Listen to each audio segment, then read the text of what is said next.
Hello and welcome to the Farming Today This Week podcast with me, Charlotte Smith.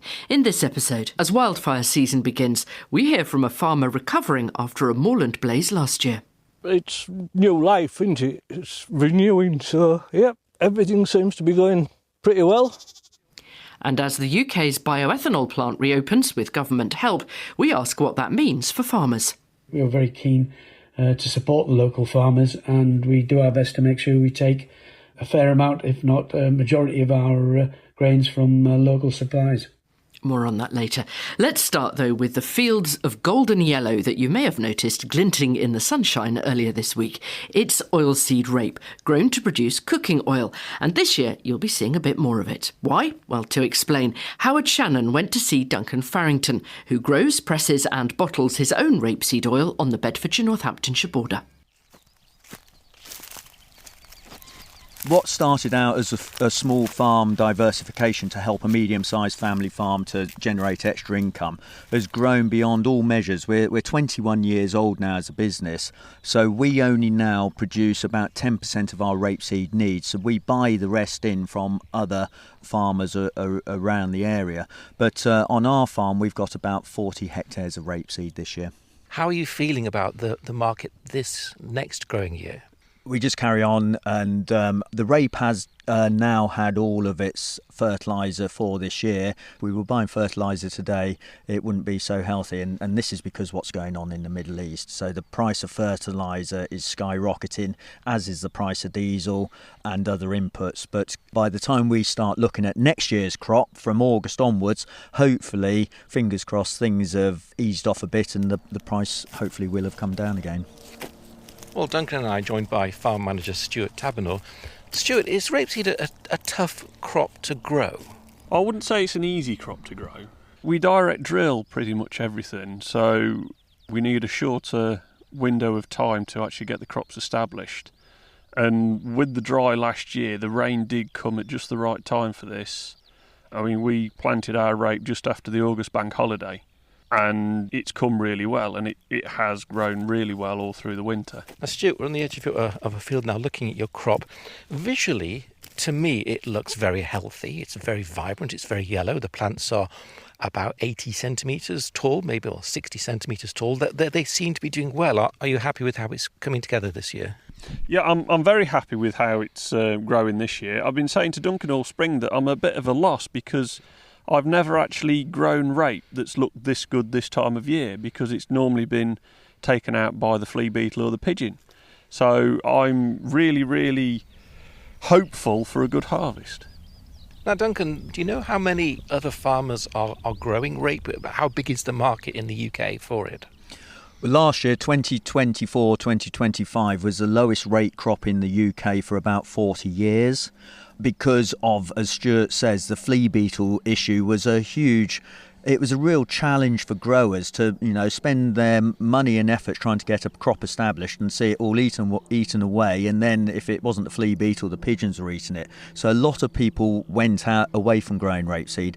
But this year, so for 2026 harvest, farmers are coming back in to growing the crop. And it's a brilliant year, as Stuart said. It's had an easy autumn, a reasonable winter, and the crops are going into the spring looking well. And from we're on the top of a hill here, and looking around you can see other fields from our neighbours, so there are more farmers growing rapeseed, so we're coming back from that low level of the 2024 and 2025 years. Duncan Farrington there.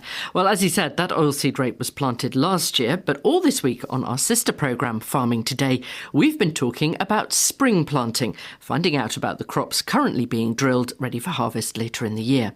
First, paludiculture. It's a great sounding word, and it means farming on wetlands, like bogs or re-wetted peatlands.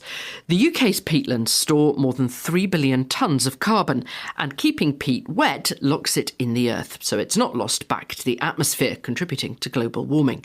But historically, a lot of lowland peatland has been drained for agriculture, and while that's good for producing food, the dry peat emits carbon. Government figures suggest that in 2020, around 3% of England's greenhouse greenhouse gas emissions were from drained agricultural peatland. Well, there are a lot of projects taking place across the UK to re-wet peatland, and the hope is that paludiculture will mean those areas can also produce food. The Department for the Environment, Food and Rural Affairs, DEFRA, has recently awarded grants to 12 projects which are looking at growing plants in lowland peat. Caz Graham went along to one of these projects to see their newest crop going into the ground. First things first, the wind speed looks all right for the operation. We may expect some military low flying in the area, but I notified the relevant authorities. That's drone operator Yuri Adam. Now, you don't usually need to check with the Civil Aviation Authority before planting out a field, but this is not a conventional field, it's not a conventional crop, and it is not a conventional planting method. We're on the low-lying peatland of the Holker estate on a glorious morning. I'm with David Harvey, the man behind developing the paludiculture here. David, what are you planting in this field, and why will you be using a drone to do it? So this morning we're planting a crop called Typha latifolia, which is bulrush ultimately.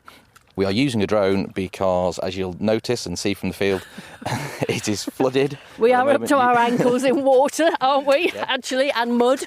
Yeah, so you wouldn't normally put a tractor through this field, whereas the drone obviously doesn't have the same challenges. And this is all part of your paludiculture project. Tell me about it, what are you doing here? Yeah, so initially we went out to research the viability of growing paludiculture crops. We championed them down to 6.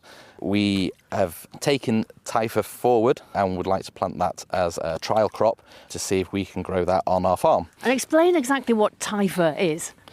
It's a bulrush crop. It will grow to about 6 foot tall. There'll be a seed head on the top of it that we'll be able to harvest and use in the textile industry, leaving us the biomass of the crop for a second bite of the cherry. The field has always been a challenging field. It's peatland.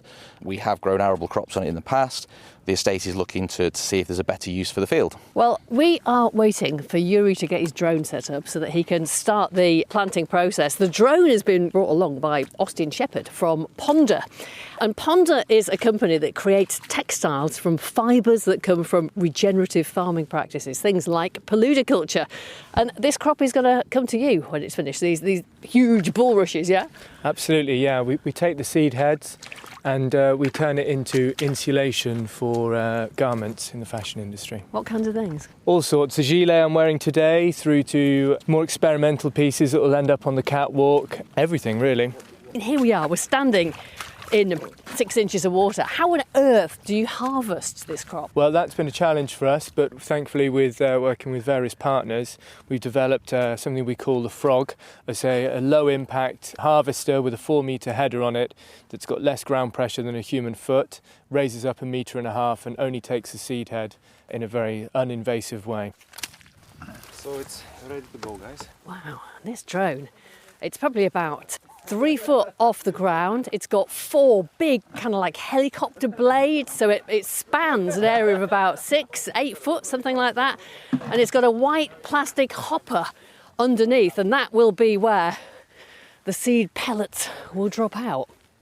Quite an impressive drone, isn't it? It's an incredible sight, yeah. I'm with Lord Cavendish, who owns this estate. How long have your family been farming here? 400 years or something like that. The estate has never been bought or sold, so it's rather hard to know since the Reformation. 400 years to the very newest technology going out today. Some of the plant is growing naturally just over there. Did you see that? Yeah, that's because this is boggy. It would naturally grow here.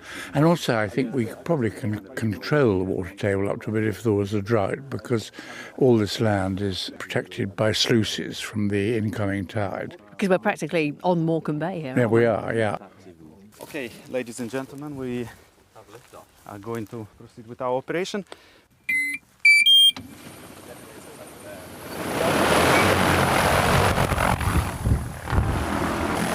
There it goes.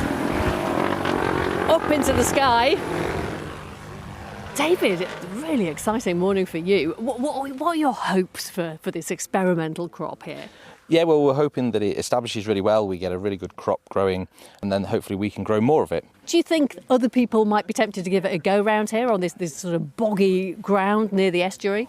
Absolutely, yeah. We ran a workshop, we invited some local farmers. There was a lot of interest, there was a lot of good discussion held, and a lot of people interested in potentially taking it forward. We're hoping people can learn from our mistakes with the trial crop, and we're hoping to show that it is a viable crop that can be grown. And are you hoping you might get a free anorak out of it? Very much so, yes.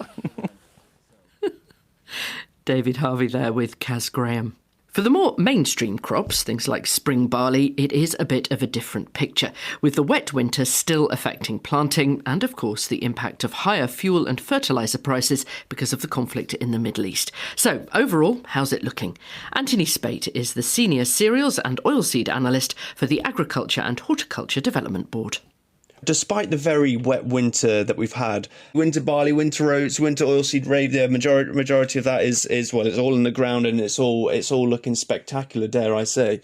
Obviously, farmers are ongoing now with spring drilling, and spring drilling is behind on heavier land, but it's progressing well on lighter soils. But if we just look on a regional level as well from this, in the Midlands and out east, spring barley drilling is largely finished on lighter soils. This is reflecting the relatively good access and earlier drying. But as we head towards the north, to heavier wetter lands in Yorkshire and the northeast, and even parts of the West Midlands, spring drilling remains relatively slow on these heavier, wetter soils, with access to these lands limited, and some fields still need more drying time to allow growers to get onto them. Yeah, and presumably that delay is down in parts of that extremely wet weather we had at the beginning of this year. Yeah, exactly. That's exactly right. I mean, we've had one of the wettest Januaries and Februaries on record. So, yeah, it's been very, very, very challenging for the domestic grower. And we're finding that these extreme events are becoming more of a common theme for arable farmers. And is that going to have an impact on when these crops, once they've grown, when they can be harvested? Will we be looking at a later harvest? Not necessarily. I mean, we can't see any delays so far for harvest as such, and crops are faring relatively well despite that delayed planting that was mentioned. Now, the war in the Middle East means that fuel prices have just been soaring up, and there are concerns about fertiliser costs as well. Is that going to affect planting? I mean, it's not really going to impact plantings as such. Obviously, what's going on at the moment, there's a large degree of volatility in fertiliser markets and energy markets. Although that's not going to affect plantings as such, it might actually impact the amount of fertiliser or late season nitrogen rates which are applied to these crops as fertiliser prices soar up. So you could definitely see some growers restricting the amount they are putting on these crops. We could see greater implications, especially on a domestic front, for 27 harvest if we get those fertiliser prices and they still remain high. Farmers who were producing arable crops last year suddenly got some really low prices, and obviously with that bad weather as well. Do you think some people will have been, weighing up whether to actually go ahead and plant again?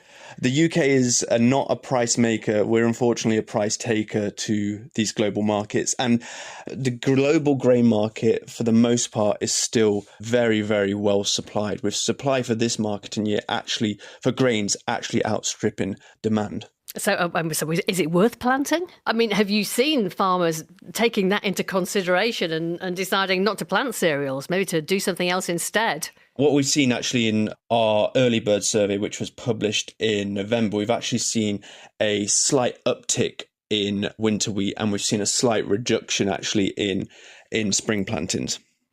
Anthony Spate from the AHDB talking there with Caz. Well, they mentioned the impact of conflict in the Middle East, and it's also led to government concerns about a shortage of CO2. It's an important ingredient in many food and drink production processes. It's used for a range of things, including stunning pigs in abattoirs, packaging salads and making fizzy drinks. This week, the government awarded a £100 million grant to the Ensus factory at Redcar to restart production.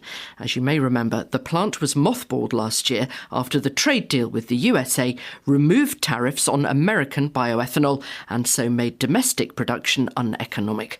The plant produces bioethanol, CO2 and animal feed. Well, its recommissioning could mean the return of a significant market for wheat that doesn't make the grade for human consumption.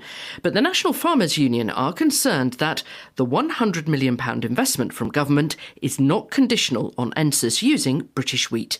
Caz Graham asked Grant Pearson, chairman of Ensus, where the grain for their plant comes from. The plant uses feed grain, so this is not grain that can be used for making bread or cakes. It's grains that are grown for feeding to animals primarily. The vast majority of grain is UK wheat, and over the times the plant's been operating, most of it's come from about 50 miles around the plant. And is it all UK crop that you use, or do you import some of it? No, the majority is UK crops and UK wheat. We do bring in some maize, and when we first started the plant up, we actually we ran primarily on UK wheat, but we had some challenges in terms of running 100% on wheat. So we always put a little bit of maize into the plant. It gets the plant up and running at a much higher rate if we have a bit of maize in there. We have occasionally ran on larger maize volumes if there's been a particularly poor UK harvest. So if you remember a couple of years ago when we had that dreadful autumn of non-stop rain and the farmers were really struggling to get the wheat in the ground, and they had a very poor harvest the next year. The year after that, we tended to use a higher proportion of maize. And this is quite helpful because I think it takes pressure off the UK market when there has been a poor harvest. And on a normal harvest, it gives a big output and local consumption for grain in the northeast, which would otherwise be probably exported. I know the NFU has been saying that the £100 million support from the government should be tied to you guaranteeing that the wheat that you use, the grain you use, will be produced in the UK. I mean, what do you say to that? I think you've got to understand the primary reason that the government has given the support to the plant is to make sure that we've got guaranteed CO2 supplies. The benefits for the fuel supply security, the farming benefits, both in terms of offtake for grain, but also I think as importantly and possibly even more importantly for security supply is the proteins that we produce. You know, the UK imports around about 2 million tonnes of proteins, and we're very, very susceptible to breakdown in global supply chains there. I think that's very much secondary from the government's perspective. Therefore, I don't see that they'd make that link. I do think from my side, however, we're very keen to support the local farmers, and we do our best to make sure we take a fair amount, if not a majority of our grains from local supplies. The government statement announcing the support, it says in it, they're taking steps to diversify the UK's long-term CO2 supply and also to reduce future reliance on imports. I mean, reading between the lines, does that look like longer-term support for you? Are you and the farmers that supply you back in business, do you think? From my side, I'm very keen to make sure this plant stays in production. I think it's important for the staff. We've had 10 months of uncertainty for the staff here. The vast majority have stayed with us. A lot of them have been with us since the plant was a start-up nearly 20 years ago. You know, this is really a welcome relief for them. Their jobs were very much in question for the last 10 months. And so we're very keen to make sure we try to keep it back online. And hopefully CO2 will play a part of that. But nothing's guaranteed at this stage. But we're going to work and prove that we add real value.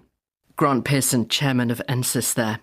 Spring is the start of the wildfire season in the UK, and this week has seen fires across the country, with 2 in West Yorkshire and a fire on Heathland in Dorset. Derbyshire Fire Service is urging people to take more care after they were also called to a wildfire across 18,000 square metres on Tuesday. Well, in a moment we'll talk about the prospects for wildfires this year, but first let's hear from a farmer caught up in one last year. 2025 broke the records for the amount of land in the the UK affected by wildfires. One on the North York moors burned for more than 40 days, covering nearly 10 square miles of moorland. Farmer Phil Turford's flock of 600 Swaledale sheep had to be rescued from the moor as it burnt. Well, now, with the first lambs of the new season appearing, BBC Look North's Carla Fowler went to meet him to hear about the farm's recovery. There's 400 yows to lamb, so we're hoping for a few more lambs than 400, but you never know. As long as this weather holds up, we should be all right. Yeah. The ones we're looking at, are these recent arrivals? These are 2 or 3 days old. These are ones that just aren't quite right to put out yet. If they're right, they go straight out and enjoy a bit more grass than usual. So, yeah. Is it a relief? I know you were in the thick of it, fighting the fire last year. It's new life, isn't it? It's renewing, so, yeah, everything seems to be going pretty well. If this weather keeps up, it'll be very good. And this is a real milestone for Leith Rig Farm because this year's lambs were really not guaranteed. After last year's wildfires on the moors destroyed basically all the common land. Now, you did lose many sheep in the fires, but thankfully managed to move most of them to safety and temporary grazing off the moor. What's that been like to manage? We've got sheep in 3 different areas. We've lambed them slightly early because we didn't know whether we were going to get back onto the moor or whether we were going to have to sell them. So there's 400 sheep down here, and we've put them to a Cheviot tup. Usually they're all to a swale. Yeah, just a bit earlier, that's all, just because we didn't know what was going to happen. Yeah. I mean, there are still challenges ahead, aren't there, for when you get the sheep back on the moor eventually?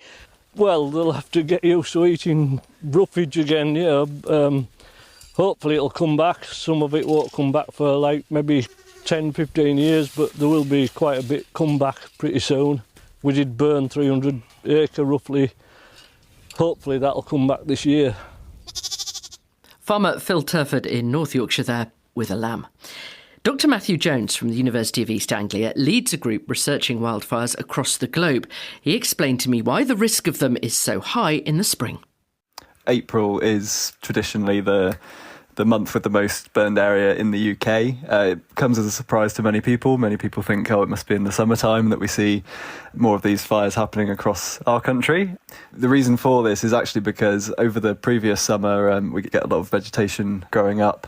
And then that actually dies off over the autumn and over the winter. And it's really in spring when that starts to dry out. We start getting these hotter, drier periods. And that can lead to the fuels that have accumulated the previous year kind of becoming ready to burn for the first time. We have, though, had a very wet winter. Logically, shouldn't that slow the process? I mean, yes. I think this slightly taking us by surprise. It has been incredibly wet. So, to see now things drying out so quickly is a little bit surprising. I think we've had some warm spells, but it's also been very windy, and that's something that also helps to dry out fuel and sort of wick away moisture from the surface and into the atmosphere. That's what's really driving some of the really rapid drying that we've been seeing this year. It's not entirely clear how these latest ones started. What is the most common cause? What ignites wildfires? It's a mixture of things, really. I mean, particularly nearer to urban centres, we tend to see people out in the landscape. That tends to be the most common cause of wildfires. We've of course, get occasions where there's sort of lightning ignitions. That's the most common natural cause of wildfire. I don't think these sort of lightning events have been particularly common in the recent weeks. So, it's most likely to be human-based ignitions. Is there any agreement across the world on how best to manage land, moorland or heathland to reduce the risks? I'd say sort of a variety of approaches are implemented globally. So in terms of preemptive actions, there's various things we can do to try and control these events. So, things like fuel management, so early season burning, using prescribed burns during times of year when it is safe to burn has been very widely adopted globally, including in some of the most fire-prone places on Earth, like in Australia and the US, for example. But other countries use different blends of policy and practice. So, for example, in Australia, we see essentially a total ban on the use of fire or machinery that creates sparks during periods when vegetation is extremely prone to burning. I think historically the UK, of course, hasn't been a particularly fire-prone place, so these issues are really coming to the fore here. we're starting to have these conversations now about, what blend of approach is right for the UK and how we should be proceeding to manage our quite unique ecosystems.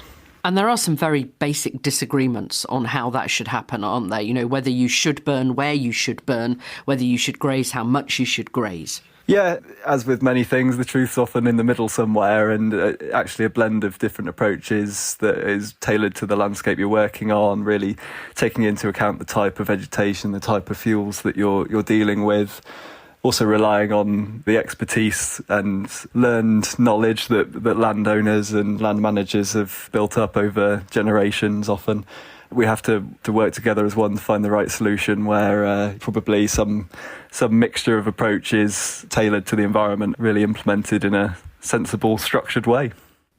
Dr. Matthew Jones. And that's it from us. I'm Charlotte Smith. The producer is Joe Pesey. And Farming Today this week is a BBC Audio Bristol production.